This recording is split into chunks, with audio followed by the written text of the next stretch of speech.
O Mother, sentient beings, limitless as the sky, especially those enemies who hate me, obstructors who harm me, and those who create obstacles on my path to liberation and all-knowingness. May they experience happiness and be separated from suffering. I will quickly establish them in the state of the most perfect and precious Bodhi. O Mother, sentient beings, limitless as the sky, especially those enemies who hate me, obstructors who harm me, and those who create obstacles on my path to liberation and all-knowingness. May they experience happiness and be separated from suffering. I will quickly establish them in the state of the most perfect and precious Bodhi. All Mother, sentient beings, limitless as the sky, especially those enemies who hate me, obstructors who harm me, and those who create obstacles on my path to liberation and all-knowingness. May they experience happiness and be separated from suffering. I will quickly establish them in the state of the most perfect and precious Bodhi. Thus, until I achieve Buddha, I engage in virtuous deeds with body, speech, and mind. Until death, I engage in virtuous deeds with body, speech, and mind. From now until this time tomorrow, I engage in virtuous deeds with body, speech, and mind.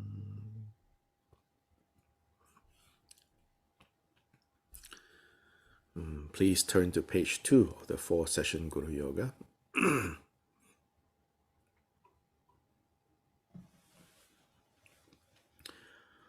All Mother, sentient beings, limitless as the sky, take refuge in you, precious Guru Buddha.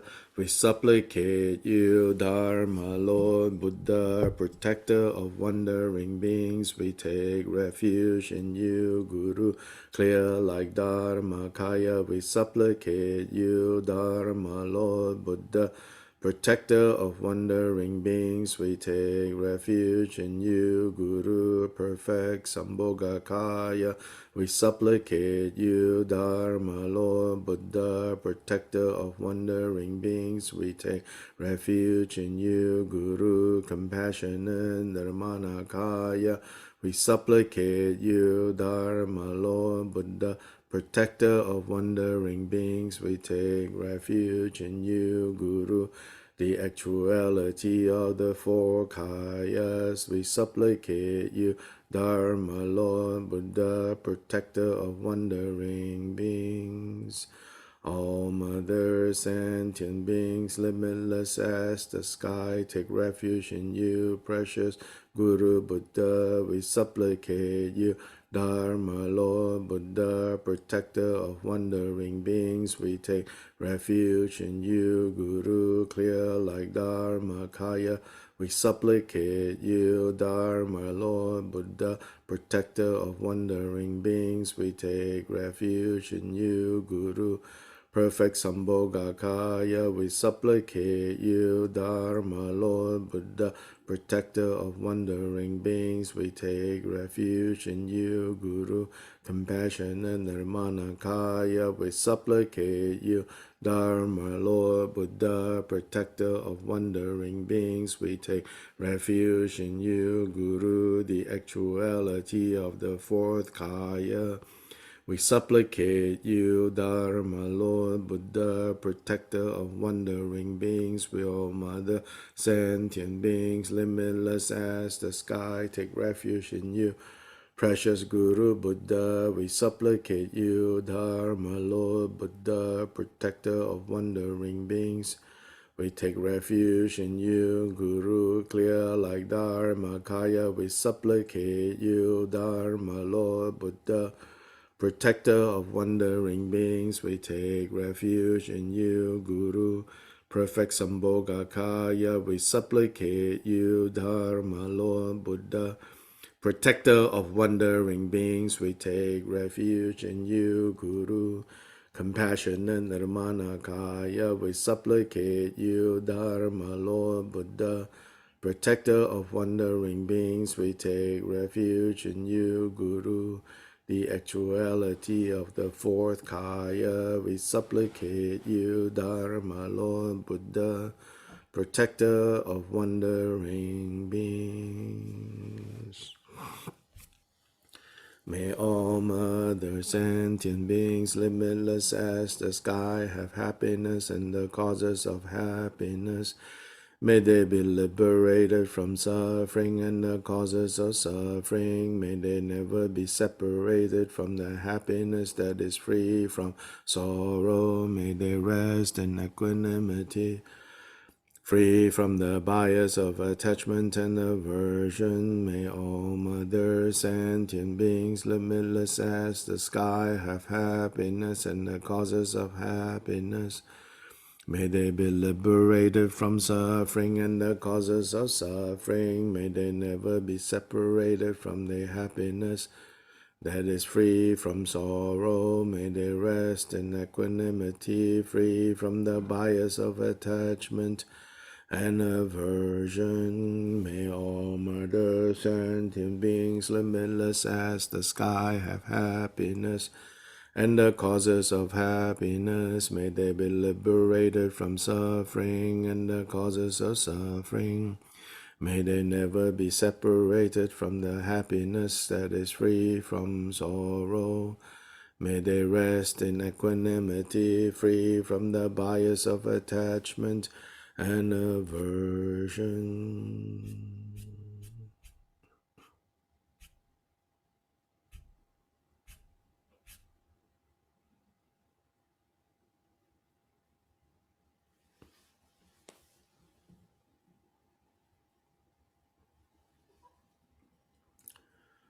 Page 13 of the 4-session Guru Yoga.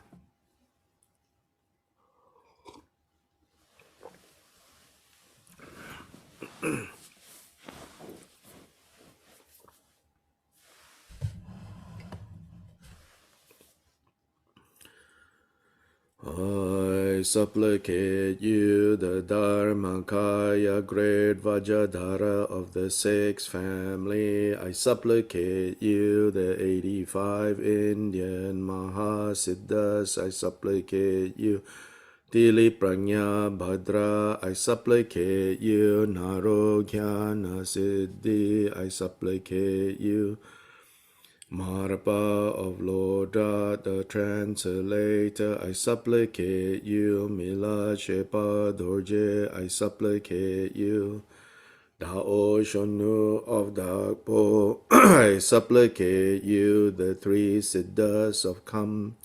I supplicate you, Dorje Gyalpo of Phakdru. I supplicate you, Jitsen Dorje Peldra. I supplicate you, Supreme Refuge, Jikten Sumgon. I supplicate you, Dharma Lo Ranashri. I supplicate you, Kenjen Sutrim Dorje. I supplicate you, Onjen Sonam Drakpa. I supplicate you, Chenga Drakpa June. I supplicate you, Chung O Dorje Drakpa. I supplicate you, Toka Rinchen Senge. I supplicate you, Tsamche Drakpa Sonam. I supplicate you, Chuni Dorje Rinchen. I supplicate you, Tuku Dorje Gyalpo. I supplicate you, Nyani Choki Gyalpo. I supplicate you, Shenyan Dondru Gyalpo. I supplicate you, Rinchen Pelgi Gyaltsen. I supplicate you, Chogyao Rinchen Pel Zang. I supplicate you, Rigzin Chogi Gyatso. I supplicate you, Gyawang Kunga Rinchen. I supplicate you, Jason Rinchen Punso. I supplicate you, Rinchen Nambar Gyawang.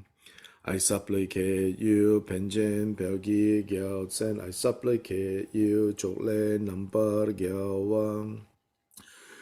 I supplicate you, Somme Chogyao Punso. I supplicate you, Drupchen Tashi Punso. I supplicate you, Jason Gonjo Rinchen. I supplicate you, Rixin Choki Drakbam. I supplicate you, Control Trinle Namjal. I supplicate you, Control Trinle Zangbo. I supplicate you, Trinle Dondrup Chogyao. I supplicate you, Control Tenzin Rodu. I supplicate you, Tenzin Chuki Nima. I supplicate you, Kyabda Peme Gyao Tsen. I supplicate you, Jamyan Chuki Gyao Tsen. I supplicate you, Duwang Chuki Gyao Tsen. I supplicate you, Rinchen Tempe Zegen. I supplicate you, Gyawang Tuje Nima. I supplicate you, Rigzin Nuden Dorjim. I supplicate you, Jason Chuki Lodro. I supplicate you, Gyao Shiwe Lodro. I supplicate you, Jason Dhammakara. I supplicate you, Trisap Tenzin Tumten. I supplicate you, the Dapokaju, protectors of wandering beings.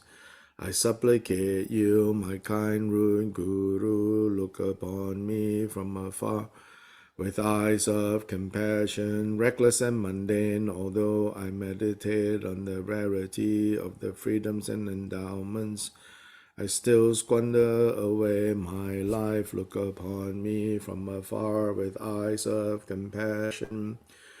Reckless and mundane, although I meditate on impermanence and death, I still fixate on composite phenomena as permanent. Look upon me from afar with eyes of compassion, reckless and mundane, although I meditate on the unmistaken nature of cause and effect. I still pervert what to adopt and what to abandon. Look upon me from afar with eyes of compassion, reckless and mundane, although I meditate on the sufferings of cyclic existence. I still take the way to the lower realms. Look upon me from afar with eyes of compassion. Reckless and mundane, although I safeguard the vows of individual liberation, I still lack renunciation and the determination to be free. Look upon me from afar with eyes of compassion. Reckless and mundane, although I meditate on all wandering beings as my parents, I still have bias attachment to friends and aversion for enemies. Look upon me from afar with eyes of compassion. Reckless and mundane, although I cultivate loving kindness and compassion, I still hold on to envy and enmity. Look upon me from afar with eyes of compassion. Reckless and mundane, although I cultivate aspiration and action, bodhicitta, I still focus only on my own welfare. Look upon me from afar with eyes of compassion. Reckless and mundane, although I meditate on my body as the deity's exalted form, I still cling to ordinary perception. Look upon me from afar with eyes of compassion. Reckless and mundane, although I have counted the mantras to be recited, I still waste away my life force. Look upon me from afar with eyes of compassion. Reckless and mundane, although I cultivate the samadhi of moon in the water, I still solidify things as real and substantial. Look upon me from afar with eyes of compassion.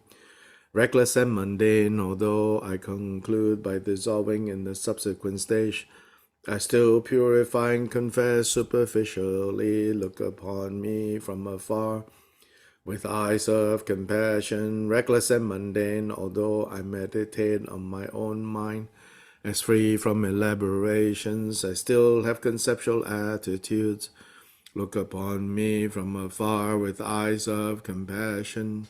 Reckless and mundane, although I cultivate, not grasping at whatever arises, I still affix an artificial watchfulness. Look upon me from afar with eyes of compassion. Reckless and mundane, although I meditate on resting freely in the natural state, I still amplify artificialities. Look upon me from afar with eyes of compassion. Reckless and mundane, although I meditate on unity beyond conceptions, I still get carried away by the masses of likes and dislikes. Look upon me from afar with eyes of compassion, reckless and mundane, I supplicate you who are my protector, refuge and protector in this and all other lives. Physician who removes the chronic diseases of samsara, hero who vanquishes the enemies that are afflictive emotions, sun which dispels the darkness of ignorance, moon that protects from the heat of suffering, true which fulfills all our needs and desires, you Guru who are all-inclusive and all-sufficient, I supplicate you from the depths of my heart with compassion.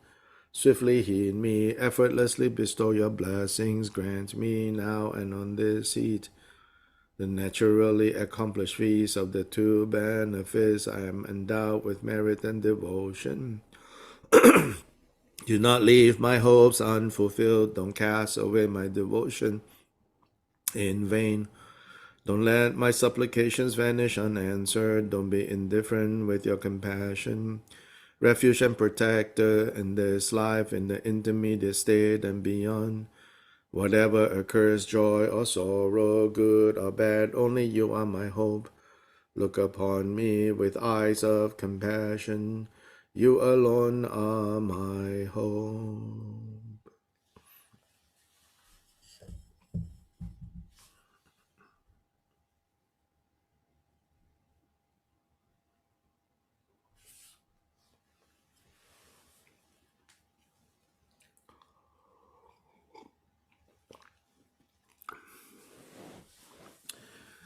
Now the Achi cleansing smoke offering, page 1, at the very bottom of page 1.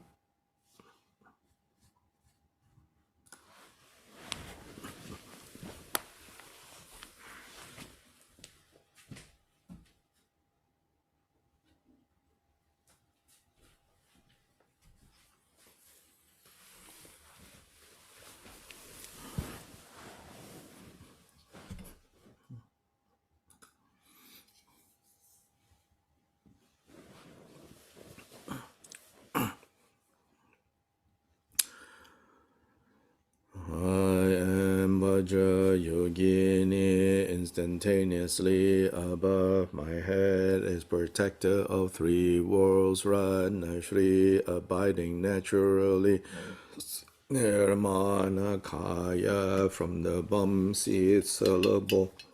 My heart emanate Ram Yam Kam that purify all the impurities and stains of the offering substances.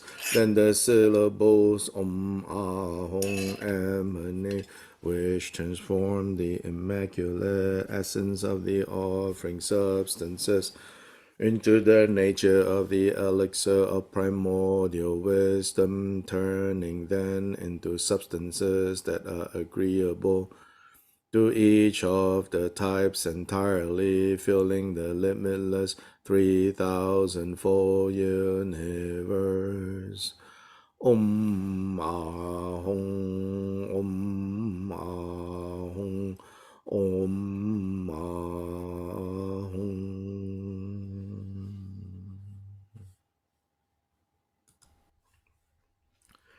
Lama sarva tata gate bhayo bisha mukebya sarvata kang ungate sabarana hemanga gana kang soha nama sarva tata gate bhayo bisha mukebya sarvata kang ungate sabarana hemanga gana kang soha Nama sarvata gate bayo bisha mukebya sarvata kang ungate saparana hemanga gana kang soha.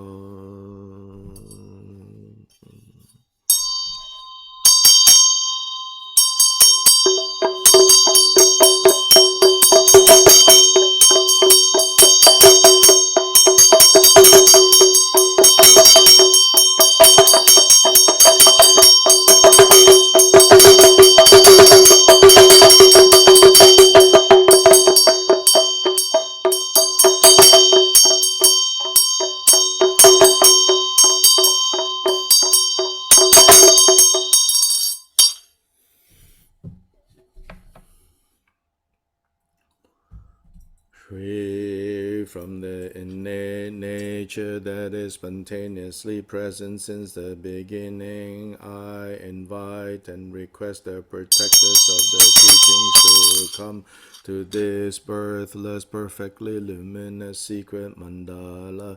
Yudhakinis who magically appear from the activity of primordial wisdom, supreme guardians who abide by the command and oath, manifest magical forms from the Dharma Dhatu, worldly and primordial wisdom, emanations and retinue. With your hearts and mayas roused, please come here. From the expanse of the excellent azure space ablaze with turquoise light, specifically from the azure crack of Mule Eterdum, great elder sister Achi Nanangza, please come here to tame all venomous enemies and obstructors, magical apparitions of elusive forms emerging from the sphere of primordial wisdom are the deities' exalted activities, wisdom, samaya, and magnetizing, guardians of the conqueror's teachings, each according to their own type, retinues of pacification, enrichment, magnetization, and destruction, cries of longing yogins, calling out like a dragon's roar with welcoming substances, silk ribbons, and hands beckoning. I bring forth offering clouds of cleansing smoke and an ocean of elixir. Due to your samayas, come here to this place of unsullied samayas. Samaja hong bam ho alala ho he bhagavan akarsaya samaya ja.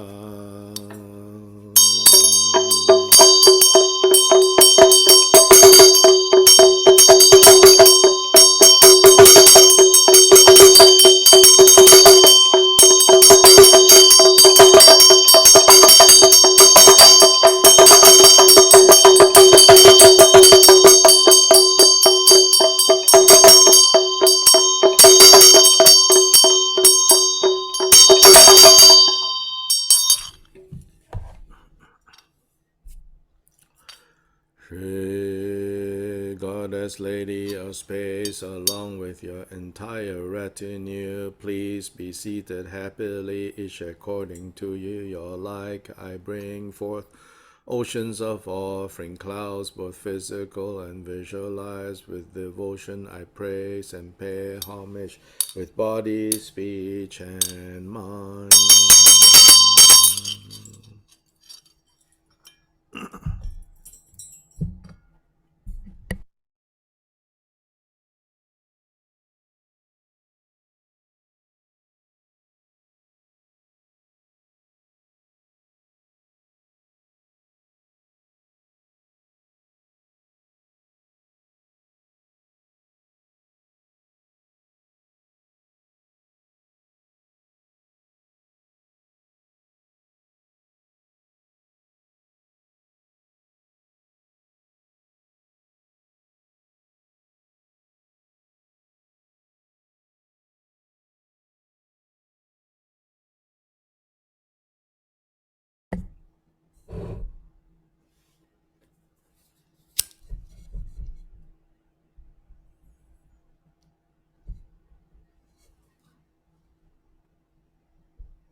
Here now at this place and in this supreme year, at this excellent juncture, when the planets and stars are in favorable positions, with the aspiration prayers of all majestic foe destroying Buddhas for the exhaustion of the generative factors, may I achieve in its entirety the true meaning of this life. As I make this cleansing offering to you, deities, now let ghosts, demons, mishaps, and obstructors disperse to their own abodes, cleanse and purify obscurations and impurities.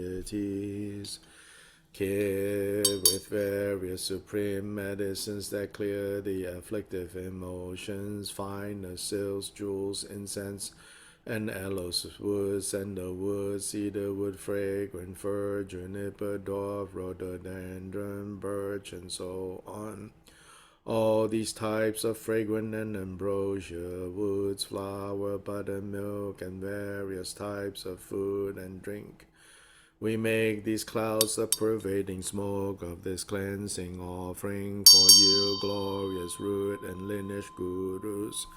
We cleanse for you, Idam Vaja Yogini, along with retinue. We cleanse for you, protectors of the teachings, Chief Lady of Space, Joki Doma, for you, exalted activities, Dakini, Wisdom Dakini, Samaya Dakini, and Magnetizing Dakini, and for you, the three goddesses who devour, slay, and snatch away. We cleanse heart-shaking mother and raise her to the life force. Wrathful red mother of exalted activities, along with retinue, along with all your assemblies of thousands of dark red flesh eaters, for all your matrikas and dakinis. Without exception, we cleanse for you the powerful Lady Tashi sitting of the supreme crystal tresses of the Himalaya, for you, the goddesses of the four families, the five sisters, consort, and retinue, and you 12 Tenmas, along with your retinue, we cleanse, so that the go-away gods and the multitude of family guardians, the guardians of the precious teachings of the Kagyu, and oceans of swan guardians protect us, the Samaya keeping yogins, we offer this cleansing. As this touches the deities and us, the evil of defilements from Samaya breaches, defilements from violations of vows, quarrels, filth, and demons, those coming from contact with corpses, rape, incest, infidelity, and fouling of hearts. All these foul defects are cleansed, and we thus become pure. In this way, with this profound ritual of bathing and cleansing smoke, the guardian deities are pleased, violations and breaches are mended, all obstructive and discordant conditions are quelled, and all our wishes that accord with the Dharma are abundantly accomplished. Here now with lofty praises to the guardian deities, glory to Choki Droma, with these outer, inner, and secret support substances. Glory to Choki Droma, with these various desirable offering clouds. Glory to Choki Droma, with music of devotional songs and of praise. Glory to Choki Droma, with mantras, mudras, and samadhi. Glory to Choki Droma, superior to the pinnacle of cyclic existence. Glory to Choki Droma, brighter than the sun and moon. Glory to Choki Droma, good as wish fulfilling jewels. Glory to Choki Droma, full like a summer lane. Glory to Choki Doma, to spread the never waning teachings of Buddhas. Glory to Choki Doma, to guard and fulfill the ultimate accomplishment of disciples. Glory to Choki Doma, may the guardians and humans not be separated, and all the excellent glories, wealth, power, and blessings of the animate and inanimate, of the environment and inhabitants. In samsara and nirvana, I now bring together these enriching presences, prosperous fortunes flowing like an ocean. By the great might of all you guardians, guard the jewel of the essence teachings. Increase, develop, and stabilize the holders of the teachings for us who are unerring in our retinue. Increase auspiciousness and resources in our abodes, and when we are away, repel all bandits and hostile forces. Dispel harmful gossips and laws, and now and in the time to come. Spontaneously bring about all these benefits. Om Bhadra Sattva Samaya Manupala. Bhadra Sattva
So now we continue in this biography. So here, right now, in this particular chronology, it says that, Kyopa Rinpoche, after leaving Phakmodrupa's place, then went to Drigung. Then from Drigung, then he went to the north, further north to the Sky Lake, Namso. And then after a while in Namso, he also left Namso and now journeyed back towards Drigung area and on his way again to Phakmodrupa's monastery. Then here it says, then he arrived at his seat, meaning Drigung. And there was a monastic preceptor, Khenpo Kolti. And Khenpo Kolti had been giving monks vows without encouraging the development of bodhicitta. This made it difficult to observe the ceremony of Sojong, and Jikten Sumgon thought to discontinue the practice, but Brahma and Indra requested him to maintain it. What that is talking about here, and the Naga king Matru bowed at his feet and asked for teachings. So what's going on here? It's a little cryptic sometimes, because the original biography also seems a little cryptic. What's going on here is that here the problem of giving monks vows, giving the personal liberation vows, is that the way the personal liberation vows are worded, and the focus of the personal liberation vows is personal. And so this preceptor, this person who gives vows, so at this time when they are called Khenpo, they're not like many of the Khenpos that we see today. many of the Khenpos we see today, their title Khenpo is an academic title. Whereas in the original usage, the title Khenpo is a monastic title. An academic title means they have achieved a particular level of learning, a particular level of scholarship, and they have been appointed to teach particularly Buddhist theory and philosophy. So today, Khenpos are that kind of Khenpos, majority. The original usage of the word Khenpo refers to the person who gives monastic vows to others. So it's a monastic position. So this Khenpo Kolti was that kind of Khenpo. And Jikten Sumgon was unhappy that he gave these personal liberation vows, he gave monks vows, without also giving the bodhicitta vows. So Jikten Sumgon saw that as a fault.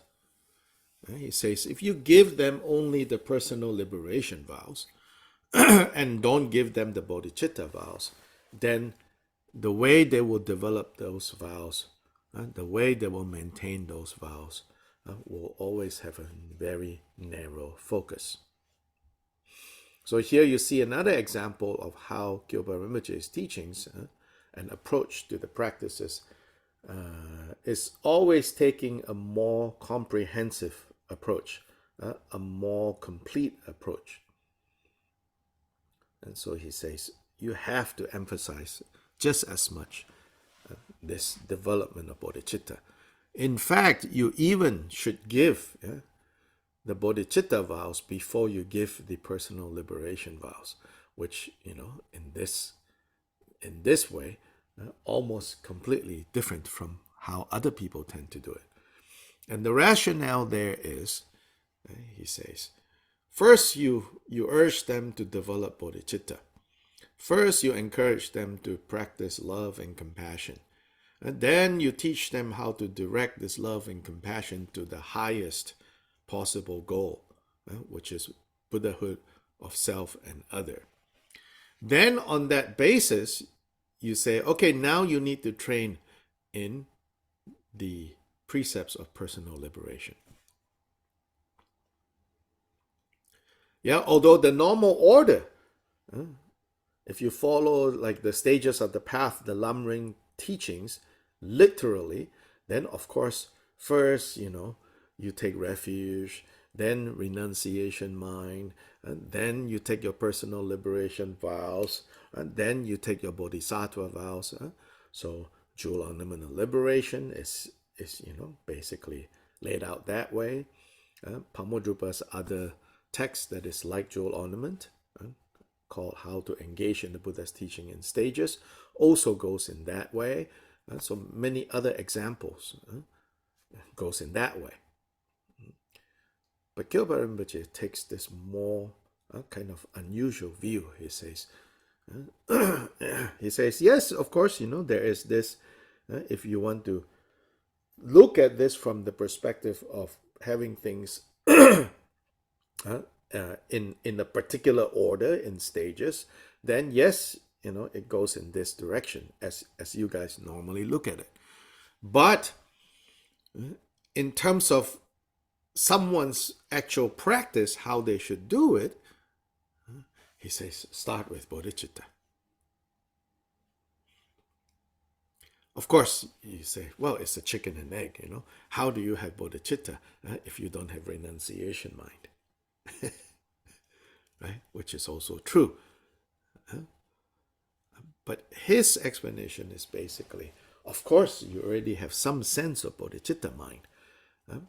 But even this, you of course, you already have some sense of renunciation mind, this determination to be free. But before you emphasize too much, right, this determination to be free, better to start working on cultivating, developing bodhicitta.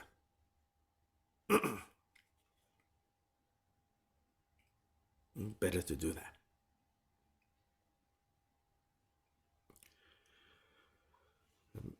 As you do that, then as the determination to be free, that feeling kind of begins to kind of boil up, become stronger and stronger. It will not just be a determination to be free, but a determination to be free for the benefit of all. And when you keep your vows of not killing, not stealing, you avoid the 10 non-virtues. You will be keeping them. You'll be avoiding the 10 non-virtues. Again, not solely for your own benefit, but for the good of others. And so here it says, that when he saw that, then it also make it difficult to observe the ceremony of Sojong.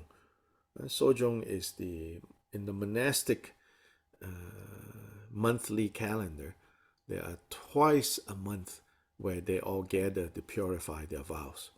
And that's called Sojong. So Jikten Sumgon was so kind of unhappy with that situation that he almost called off Sojong. Again, here is unclear, why would the Khenpo's lack of emphasizing bodhicitta make it difficult for Sojong to be carried out twice a month? It doesn't state, here why. The cause and effect of this is unclear. But if I have to guess, it's talking about, so the idea of Sojong is to purify the vows. Now, if people are purifying the vows, again, without bodhicitta as the underlying principle, then they are not fully really purifying it. When you don't know what the stains are, it's going to be hard to try to wash off those stains. Anyway, it says that when he was thinking that he will cancel that, then the two great gods, Brahma and Indra, intervene and say, please don't stop this. And then the local Naga king, this is the Naga king of the river, I believe, in front of Drigung monastery, down in the valley. They all came to ask him to not discontinue this practice. So here it's making some connection with the life story of Buddha Shakyamuni, where routinely Indra and Brahma will intervene, will come in to request the Buddha to give a teaching, plead with the Buddha not to give up on sentient beings, things like that. And so then he had been asked to come to Ngamsho. And Ngamsho is this larger area where his teacher was, his teacher's monastery. And then Phakdru is a more specific place. So then first he went to Phakdru. He could not bear to see the decline of his guru's seat. So then he started to restore the place to its former strength. But even that, he didn't stay. He tried to rebuild some things there. In particular, a large golden parasol was brought from Nepal and placed on top of this very special stupa that he built for his teacher, called the Tashi Wobar. This Tashi Wobar stupa is not like the ordinary stupa that we are used to seeing. They are actually more like, today at least, if you go to some parts of India, not even all parts, particularly in southern India, and also in older Indian temples, Hindu temples in Southeast Asia, Malaysia, Indonesia, I don't know, you see a particular type of structure that goes up like a mountain, like a tower. Now in North India today, a lot of Hindu temples have this towering structure going up, but their wall surface tend to be just flat and no design whatsoever, and then either painted white or painted saffron color, yellowish color or orangey color, and going up, several of these. But if you go to southern India and you go to like places like in Malaysia where there are big communities from South India, so I grew up seeing this. They have this similar structure like this, but it's not a flat wall. Instead, it's what? It's images of gods, right? Stacked up level by level by level by level. I see May. We grew up in the same area in Malaysia, nodding her head.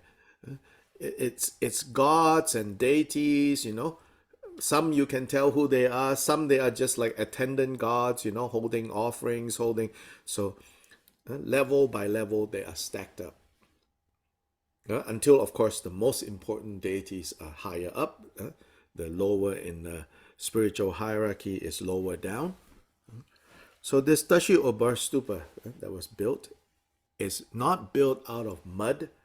So in Malaysia, for example, these they are built out of mud and clay and stacked up like this, big, like a stupa. This is made out of brass and bronze and a lot of gold and jewels, of level by level. Over 2,000 statues in one of this Tashi Wobar stupa. In fact, Jikten Sumgon's one of his main students, Sherab Jungne, Jingga Sherab Jungne, has basically a catalog of the Tashi Wobar stupa, naming all the different deities on each level. They'll say on level 2 there are this, on this side, on the eastern side is this, on the southern side is this, on the western side is this, on the northern side is this, and then to the left and right of this is this, and above slightly is that, and that. So this whole list of, and today, subsequently at Phakmodrupa, over the next few hundred years, a few more of these were built, but the original one was built by Jikten Sumgon.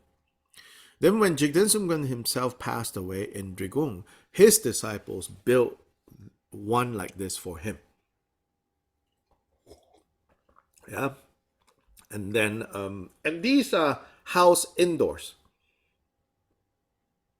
not outdoors.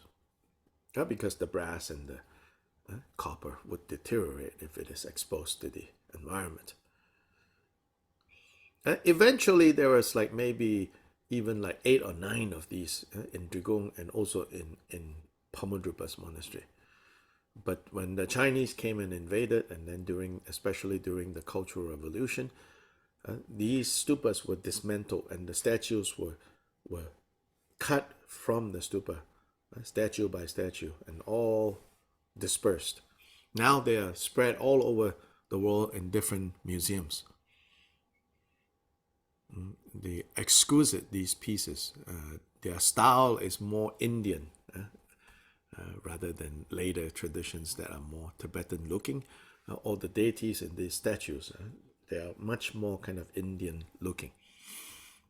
And so if you Google, because they are all named today as Densatil, Densatil. Sometimes TIL is separated from Densa. But if you type in Google Densatil, Densatil, name of Phakmodrupa's monastery, Densatil, Densatil, statues. If you just do a Google like this, you'll see many statues in different museums and probably a lot more in private collections than in people's homes. Gone.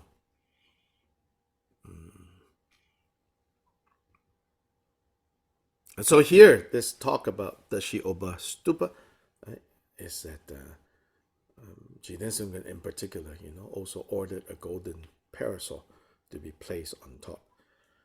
And at that time, all these statues, right, were made by Nepali and Chinese craftsmen.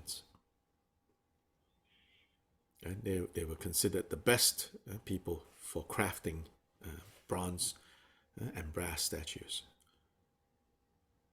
So the Jikten Sumgon statue that I recently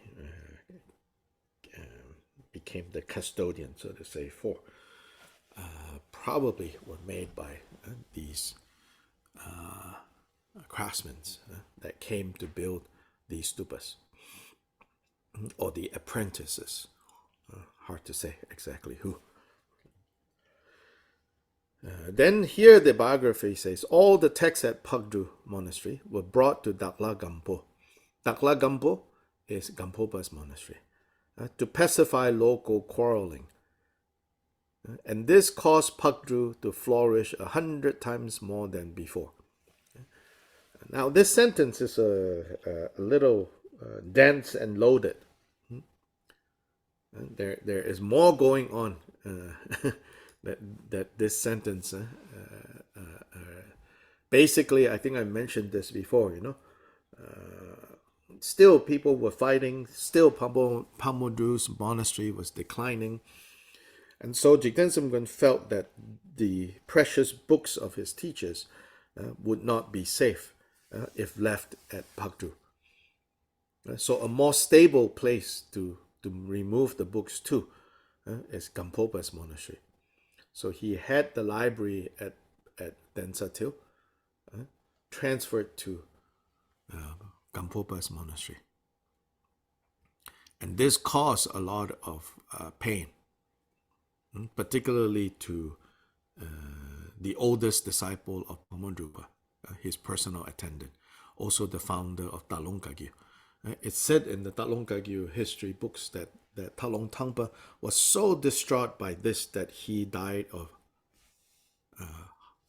heartbreak, because he saw that as the last kind of straw in kind of, now finish. He felt, once the books were taken away, he felt finish, my teacher's place. But here it is saying that Lord Jikten Sumgon could see, because of the power of all-knowing, that he could see that even though on one level it looks like the very last thing at Densatil, which is Phakmodrupa's library, is now even that has been taken away and put in Gampopa's monastery, even though other people's opinion is this will completely destroy the place. Jikten Sumgon somehow understood interdependence, cause and effect. He could see what needs to be done more exactly. And so despite many criticisms, despite many people saying, that, he finally kind of like his action, is so terrible, but he did not care what people thought. So he took that, he put in Gampopa's monastery. So some kind of karmic, subtle karmic things are going on. And I think even from like my limited ordinary perspective, I can see this, how they are fighting at Phakmodrupa's place and it's declining. And so for safety, Jikten Sumgon had to remove this, because books were very precious. So probably partly what they're fighting over is who controls these books. And books are not just books, not just knowledge. Books could be sold. And they can be sold for a very high premium. Because everybody in Tibet at this point, so focused on Dharma, so focused on Dharma. So if you can get a Dharma text, it can fetch a lot of good money. So because they were fighting over that, so first, not safe to leave it there. Secondly, if they're fighting so much over it, Jikten Sumgon says, I'm going to remove it from there. So then whoever continues to stay there without this wealth of books, maybe they're the right people to stay there. Then it will disperse the fighting, nothing to fight over anymore. Books is like a source of wealth, and power. Gone. Now gone to Gampopa's monastery, which was more stable. If Jikten Sumgon had taken this library and then take it to his own place, then of course, I think a lot more complaints, like how dare you take this and you stole, right? But he did not do that. He was very skilled. He put it in Phakmodrupa's lama's monastery. Yeah, Gampopa was Phakmodrupa's lama. So he took and he put in Phakmodrupa's lama's monastery. So I guess people are like, oh, okay. They complain, but cannot complain so much compared to if Jikten Sumgon took the collection and put it in his place.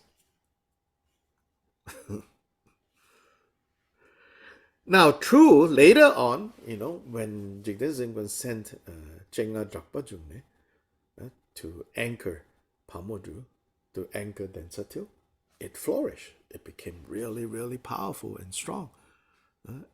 In another 100 years or so, they become the most powerful monastery in central Tibet.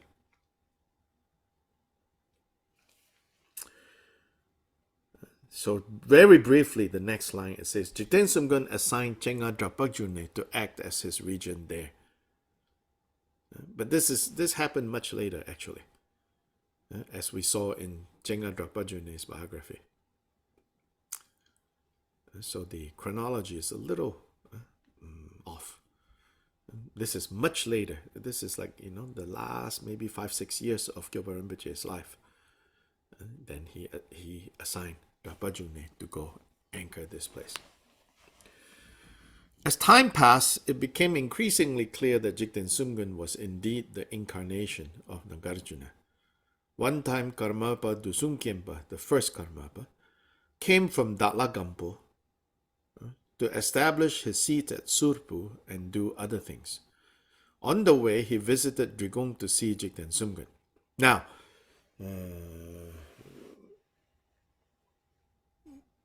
Karmapa Dusung Khenpa famously was nomadic. So yes, of course, eventually he established what would become the seat of the Karmapas in Surpu. And Surpu is actually close to the sky lake that Jikten Sumgon was at. So eventually, first Karmapa did establish a monastery in Surpu, but I don't know if at that time it was clear that this was going to be the headquarters of the Karmapas from generation to generation. Why? Because the first Karmapa basically lived a nomadic lifestyle. So he had this, what's known as the Great Encampment.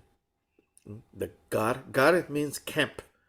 Like our Gachen Rinpoche, his name, Garchen, means the Great Encampment. But the famous Great Encampment, the famous Garchen, here not referring to a person, but referring to, the encampment, meaning the moving camp, was the first Karmapa's Garchen. So it says hundreds and thousands of disciples will follow him, and he will go from valley to valley to valley, a month here, a few months there, and whenever he feels like moving, for whatever reasons, he will say, okay, we pack up next week. And the whole caravan would go to the next place. And they will settle there for a month, 2 months, and then he will say, okay, now time to move. So this is almost like the equivalent of in the US, these Bible revivals, set up a tent, preach, lots of local people come, a week, 2 weeks, then off to the next place, which was what the first Karmapa did. So in that way also his influence, went everywhere because he went everywhere. So anyway, along the way, he came to Drigung. because the Drigung at that time was the largest, like in the Kagyu family, probably the largest gathering of people. So he came to Drigung to see his Dharma nephew, right?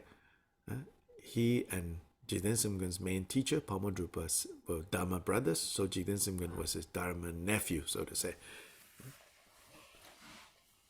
Jikten Sumgon and his disciples received the Karmapa at Bamthang, in this one area, this one field. At that time, Karmapa Dusung Khenpa saw Jikten Sumgon as the Buddha, as Buddha Shakyamuni himself. And the two Chenga Sherab Jungne, Drakpa Jungne, the two main disciples, as the Buddha's two chief disciples, Shariputra and Mahamalgayayana, and surrounded by many arhats. Like all the disciples of Jikten Sumgon, he perceived, he saw them. It was like a scene from the life of Buddha Shakyamuni. Karmapa Dusung Khenpa bowed down to him, prostrated to Jikten Sumgon. Then together they returned to the Serkang Assembly Hall, back to this assembly hall in Drigung. And again, now Karmapa Dusung Khenpa had another vision of Jikten Sumgon as the Buddha. Now the two Chengas turned into Maitreya and Manjushri.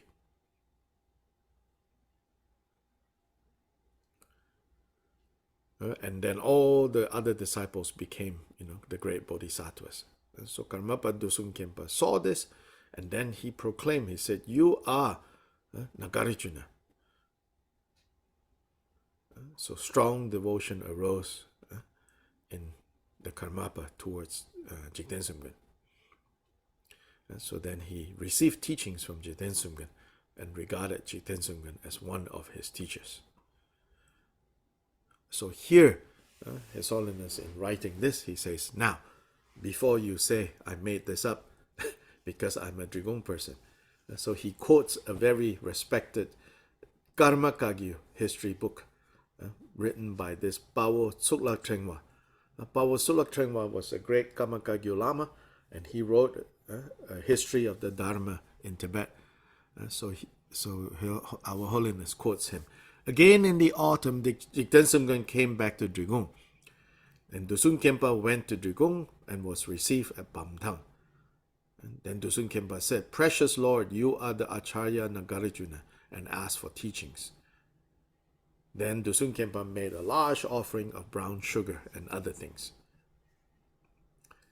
Then His Holiness quotes another important Karma Kagyu history book called The Rosary of Moon Water Crystal, the successors of the Karma Kagyu. Dusung Khenpa went through Drigung till Jikten Gampo received him at Bamthang and gave him teachings. Their minds merged inseparably. The precious Guru said, "You are the Lord of Beings, Nagarjuna." Then in another history book called the Blue Annals, this is written by Golotsawa, also not a Drigung person, but a very well-respected history book of Tibet written way back. It says, Dusung Khenpa came to Drigung and said to Jikten Sumgon, "You are Arya Nagarjuna." Another story tells of an arhat in Sri Lanka making an offering of flowers to Jikten Sumgon. So again, quoting the Blue Annals, when Jikten Sumgon was 60, an arhat from Sri Lanka sealed up a fourth lotus. So there were like maybe these 4 very special golden lotuses. He sent one, gave it to his younger brother, and asked him to give it to, no, not his own younger brother, but he gave it to the younger brother of this northern Indian monk called Kache Penchen, and asked him to give it to Kache Penchen to take to Tibet. The arhat in Sri Lanka blessed the flower. So probably not all the way from Sri Lanka, this flower But this Sri Lankan Arhat was probably in Bodh Gaya. That's like the most holy place that everybody in the region came. So in Bodh Gaya, he got one of these special lotuses, gave it to some monk who was the brother of this other monk who was on his way to Tibet. He said, please take this to Tibet.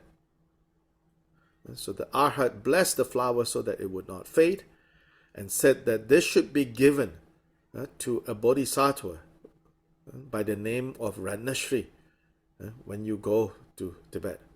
And this Ratnashri is the reincarnation of Nagarjuna.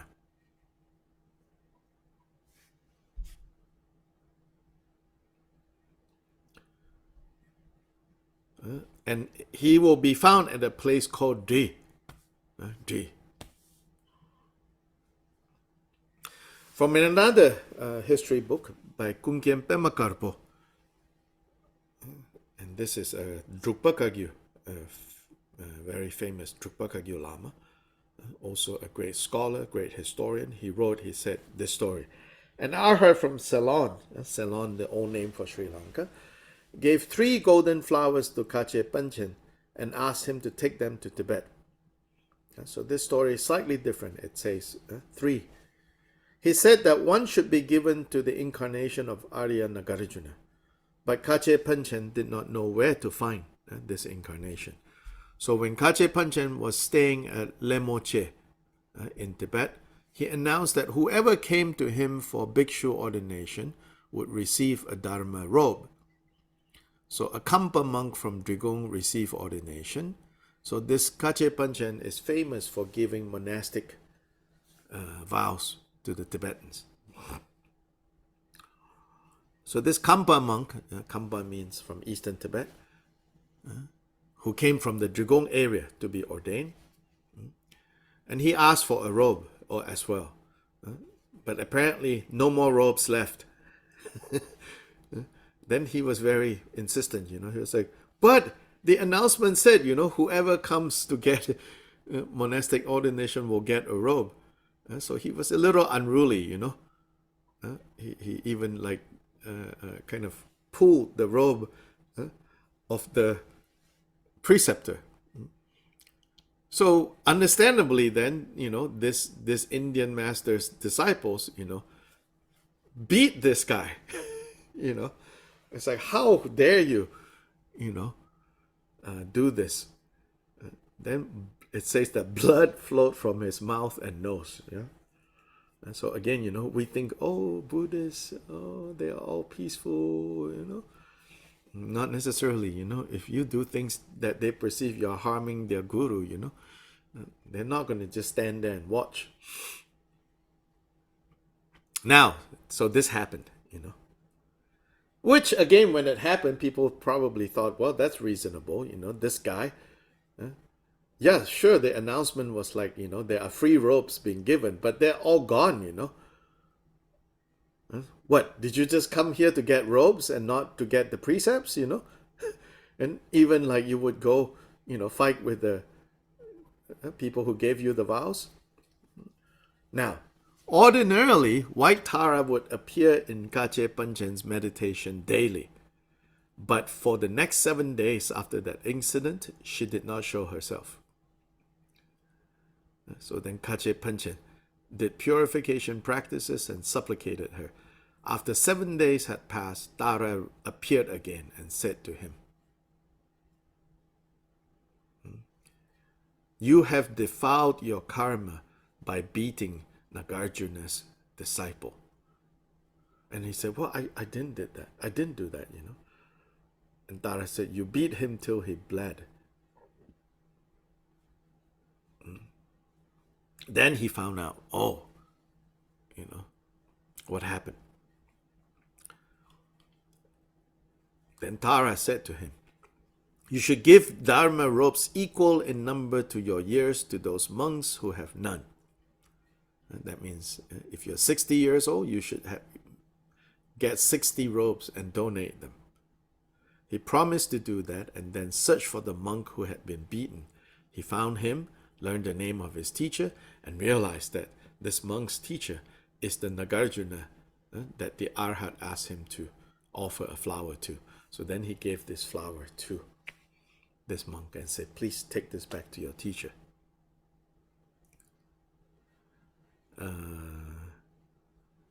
He wasn't able to go see Nagarjuna, Jikten Sumgon. It has something to do with the people who invited him to Tibet to give the vows. They did not want him to go see Jikten Sumgon. And so even this, people still do these kinds of things today. People who invite the Rinpoche, the Lama, the Holiness, or whatever, and then due to their own personal ambitions or their personal grudges or whatever, would try to control the Lama and not let the Lama see other people, go other places. So this is Shakya Sri Bhadra. Kache Panchen is just the Tibetan way of calling him. And the great Pandita from Kashmir. Kache is Kashmir. And the great Pandita, the great scholar from Kashmir, Kache Panchen.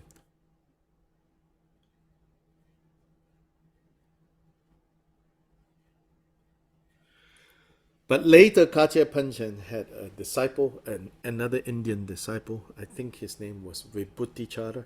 And Vibhutichara did manage to travel to Drigung and spend some time in Drigung and receive teachings from Jikten Sumgon.